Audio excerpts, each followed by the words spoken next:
I was a priest of the Erie Diocese for 18 years. I grew up in St. George's Parish. I trusted my pastor, who molested me, who took advantage of my vulnerabilities. I became a priest because I felt called by God to be a priest. I still feel that call. I can't trust these bishops. They haven't taken my claims seriously. We're seeing that in the present time they're not taking these claims seriously. It is an open question presented by the grand jury. How much did Bishop Troutman know? Well, he had a taped confession of Father Polson from 2010. The only other person who had a key to that secret archive after Bishop Troutman retired is Bishop Persico.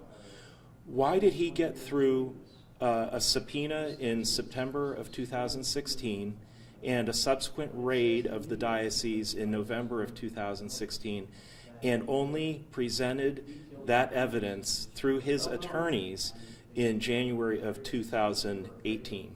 It defies my imagination. It underlines the distrust that I and many of us have for these leaders. So what's it like looking back from your case to this one present?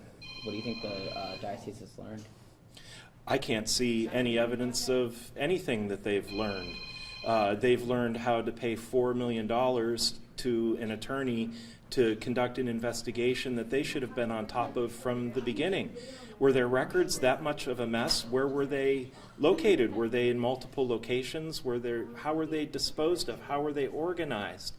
All of those are still open questions. And for all of the posturing that I believe Bishop Persico is doing, there's no substantive results except $4 million to K&L Gates and now $2 million to this poor victim.